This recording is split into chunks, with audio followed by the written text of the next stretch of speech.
Eu vou te mostrar as perguntas agora. A gente já vai ter combinado as perguntas, olhado, ver se você lembra de alguma e me fala qual que você vai responder. Ou eu falo qual que eu vou responder. 1, 2, 3 ou 4. Passa a mão no cabelo, mostrando qual. Tá. Vou começar pela questão 1. Explique com suas palavras por que podemos dizer que a ciência e a filosofia nasceram juntas. Tá, resposta. Porque a ciência nasce com o mesmo intuito que a filosofia.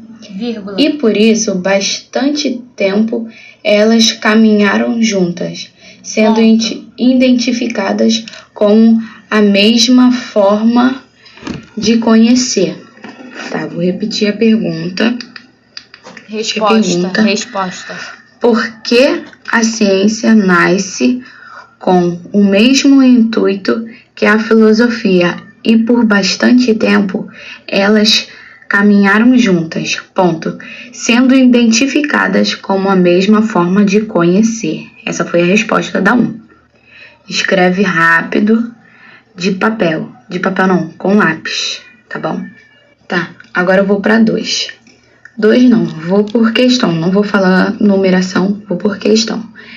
Explique com suas palavras em que medida a realidade representada por meio do logos se distancia dos mitos. Resposta.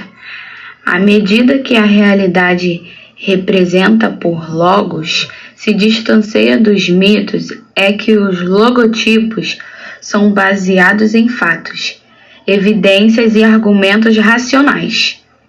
Enquanto os mitos são baseados em crenças, lendas e superstições, logos também é usado para explicar os fenômenos da natureza, enquanto os mitos tendem a dar explicação místicas ou sobrenaturais. Por fim, logos é usado para acumular conhecimento sobre o mundo natural, enquanto os mitos são usados para explicar a relação entre humanos e divindades.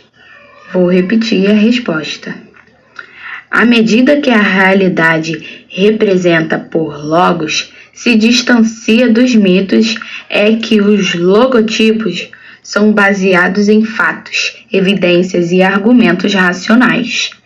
Enquanto os mitos são baseados em crenças, lendas e superstições, logos também é usado para explicar os fenômenos da natureza, enquanto os mitos tendem a dar explicação místicas ou sobrenaturais.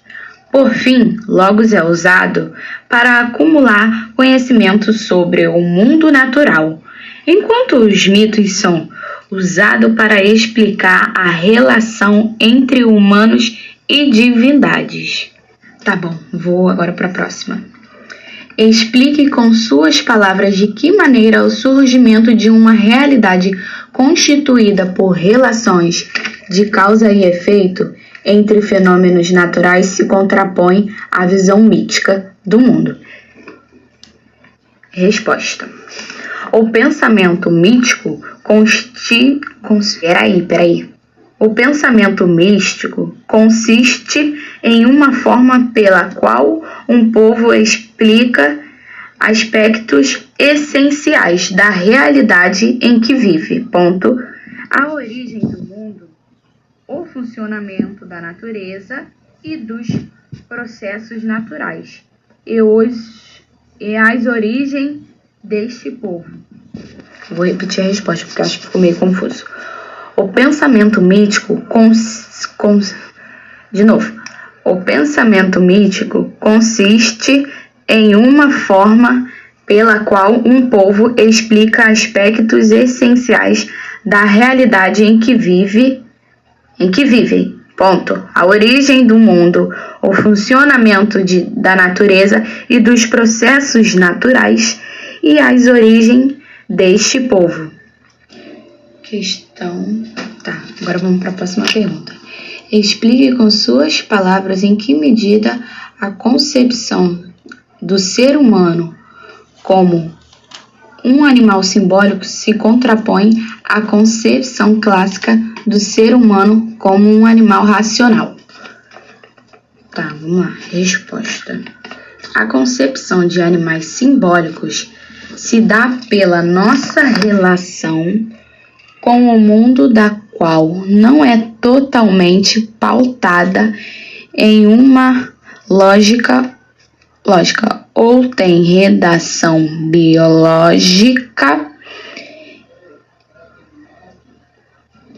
e sim da nossa...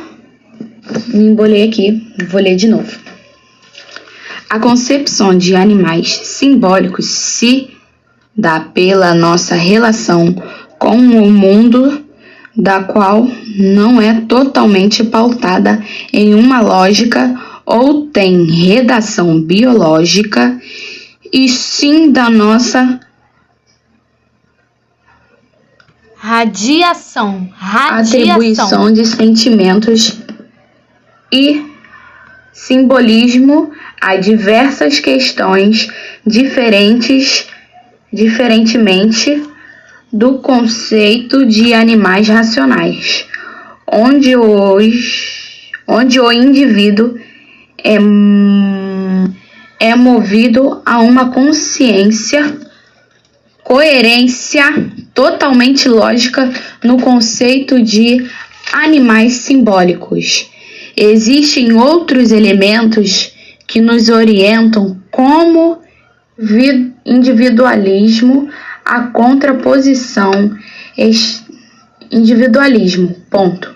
A contraposição está na concepção da maneira de como nos relacionamos com o mundo.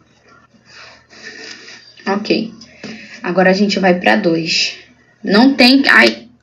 Vou voltar. Vou repetir, porque eu acho que ficou embolado essa questão. Tá. A concepção de animais simbólicos se dá pela nossa relação com um mundo, da qual não é totalmente pautada em uma lógica ou tem radiação biológica, e sim da nossa atribuição de sentimentos e simbolismo a diversas questões diferentemente do conceito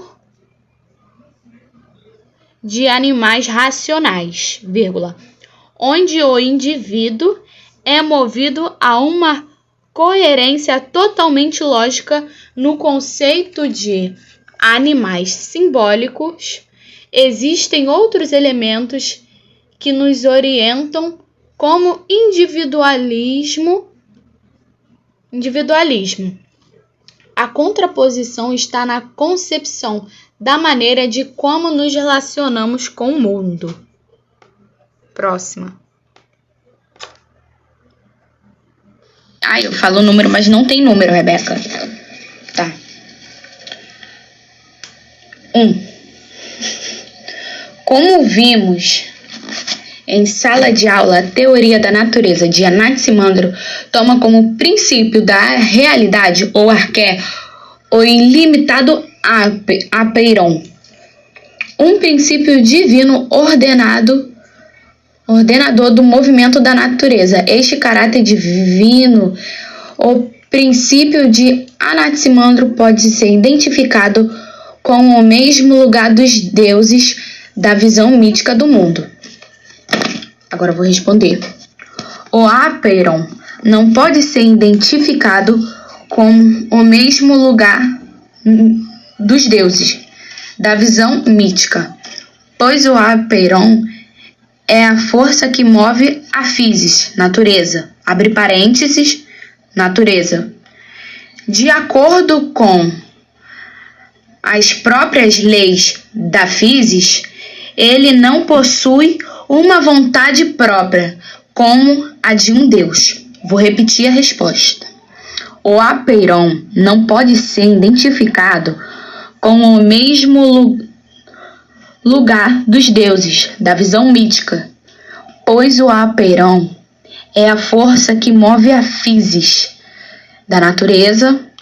De acordo com as próprias leis da physis, ele não possui uma vontade própria, como a de um Deus. Ele não possui uma vontade própria como a de um Deus. Tá, próxima questão. Explique com suas palavras de que forma a teoria de Anaxímenes, que toma por princípio o ar, herdou aspecto tanto de Tales de Mileto quanto de Anaximandro. Resposta. Anaxímenes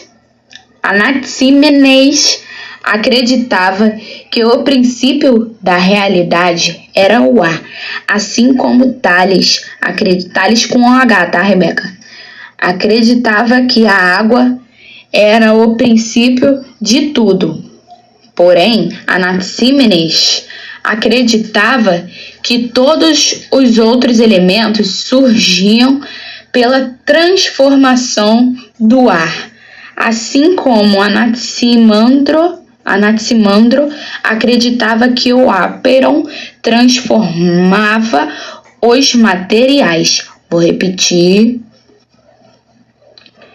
Anaxímenes acreditava que o princípio da realidade era o ar, assim como Tales acreditava que a água era o princípio de tudo. Porém, Anaxímenes acreditava que todos os outros elementos surgiam pela transformação do ar, assim como Anaximandro acreditava que o Apeirão transformava as matérias. Ou a matéria. Tá bom. Agora eu vou para última prova, a questão da última prova dele, que eu respondi. Rebeca, provavelmente a questão que eu vou ler aqui é um pouquinho grande, mas provavelmente pelo comecinho você vai identificar se ela estiver aí na prova, tá bom? Uma das passagens mais conhecidas das ideias de Zenão de Zeleia é chamado paradoxo da dicotomia, que nos conduziria à conclusão da impossibilidade de se mover de um ponto qualquer ao outro qualquer espaço. Explique com suas palavras porque o simples gesto de caminharmos de um ponto ao outro não poderia significar aos olhos de Zenão como uma objeção razoável à sua posição. Objeção. A objeção é essa aqui, razão ou argumento apresentado em uma oposição a um teste previamente enunciada. Tá, vou ler a resposta. Resposta. Antes de chegar a um ponto de um percurso, teria que percorrer a metade dele, ou seja, ao contrário da experiência, a razão diz que o movimento não passa apenas de uma ilusão. Vou repetir. Antes de chegar a um ponto de um percurso, teria que percorrer a metade dele.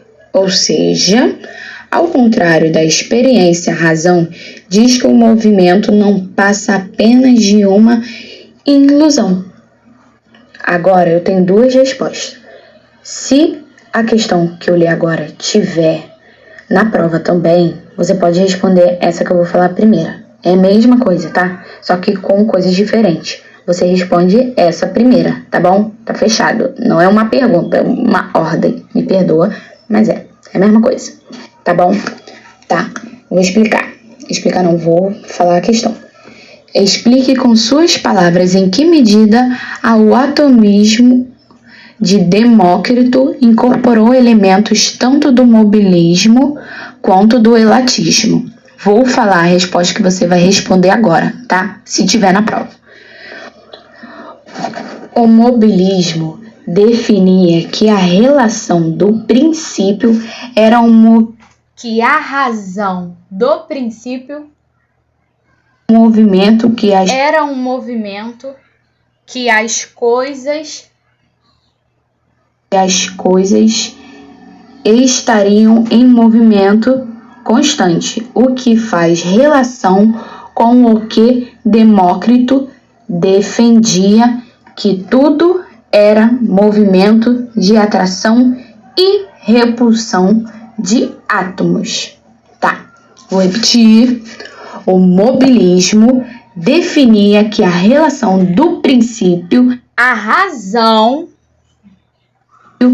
era o movimento que as coisas estariam em movimento constante, o que faz relação com o que Demócrito defendia que tudo era movimento de atração e repulsão de átomos. Tá bom, agora eu vou falar minha resposta, tá bom? A minha tá meio Bom, vimos que a escola mobilista retrata a realidade como movimento, fluidez, etc. Ponto. Já a escola eleática opõe-se a esse pensamento, trazendo a ideia de que a realidade é eterna, perfeita, única e imutável. Ponto. Ambos os pensamentos em questão, quando em fusão, classificam o átomo, correspondendo suas características.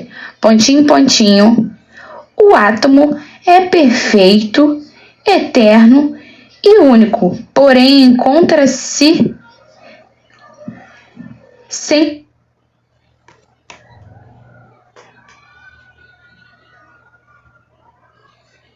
sempre em movimento e dinâmica. Vou repetir. Tá. Vimos que a escola mobilista retrata a realidade como movimento, fluidez e etc. Ponto. Já a escola eleática opõe-se a esse pensamento, trazendo a ideia de que a realidade é eterna, perfeita, única e imutável. Ambos os pensamentos em questão, quando em fusão, classificam o átomo correspondendo suas características. O átomo é perfeito, eterno e único, porém encontra-se sempre em movimento e dinâmica. Tá, agora a gente se olha, provavelmente a gente já vai ter, eu não sei se eu falei isso no início do áudio, mas eu tô falando de novo. Mas acho que não vai adiantar, porque já vai ter escrito a resposta. É isso, mano. Espero que tudo de bom pra gente dê tudo certo. Tamo junto.